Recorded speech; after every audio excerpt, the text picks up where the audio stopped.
In this video, we will look at creating nested loops in your code.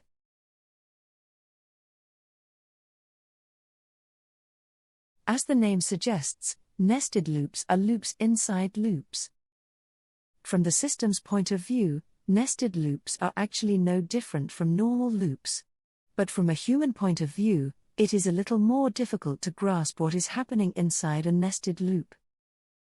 To get a sense of what happens, it is good to try and trace the execution flow in a small example. In the example shown, the two loops are iterating over two lists of numbers. Let's trace the values of the variables v1 and v2. In this example, the outer loop is looping over the values in vals1. For each value, the inner loop is looping over the values in vals2. In total, the two loops calculate the results 6 times. The table shows the combinations of values for calculating the result. The table has 6 rows. Each row of the table shows the values of v1 and v2 when the result is calculated. For rows 1 and 2, v1 has a value of 1. For rows 3 and 4, v1 has a value of 2. And for rows 5 and 6, v1 has a value of 3. We can also turn the nested loop inside out. Now, the outer loop is looping over the values in vals2. For each value, the inner loop is looping over the values in vals1. The resulting values that get calculated are exactly the same, but they are in a different order. This time, for the first 3 calculations, v2 has a value of 4. For the last 3 calculations, v2 has a value of 5. Loops can also be nested more than 2 levels deep. In general, it is not a good idea to nest loops too deep, because it makes it harder to understand your code. Nevertheless, in spatial coding, it is quite common to have complex data structures that require nested loops.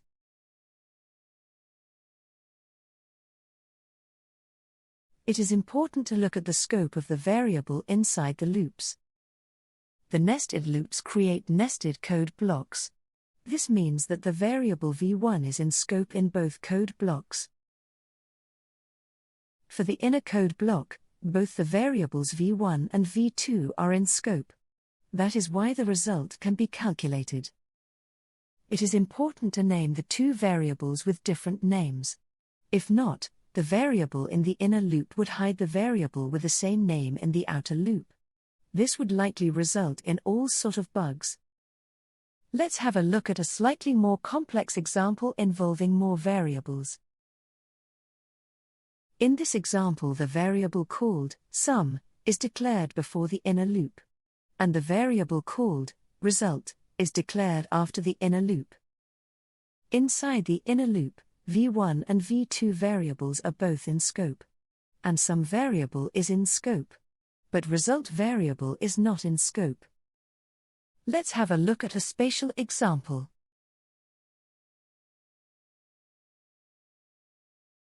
In this example, a nested loop is used to generate a grid pattern.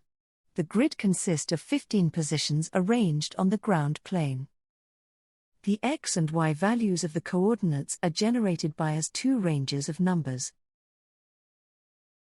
The outer loop iterates over a set of x values, and the inner loop iterates over the y values. Note how this generates the positions in column order. The outer loops is moving in the x direction, and the inner loop in the y direction. But the outer loop is continually being interrupted. The inner loop, on the other hand, can execute a whole column without interruption. This column order also affects the order of positions in the list. As can be seen from the numbering, the positions are added to the end of the list in column order. We can also generate the grid of positions in row order. To do this, the outer loop needs to iterate over the y values, and the inner loop over the x values. So in this case, the inner loop will generate the rows uninterrupted. In the end, exactly the same positions will be generated, but in a different order. As can be seen from the numbering, the positions are added to the end of the list in row order. Now let's have a look at a couple of ways of avoiding nested loops.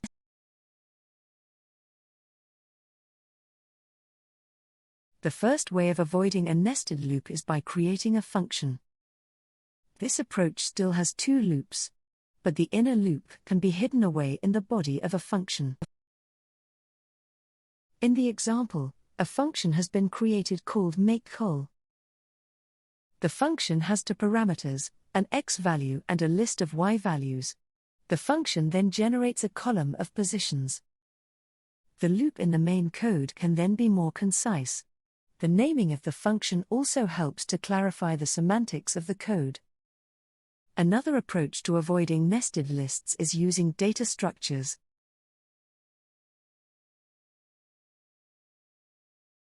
This approach creates an additional intermediate data structure that can be iterated over.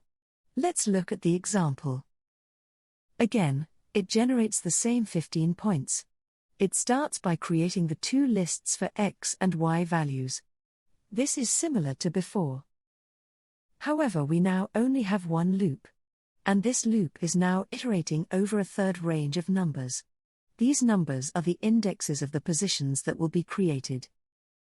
The x and y values are then extracted from their lists using expressions that use the modulo operator. Although this code is interesting to consider, it is probably less readable.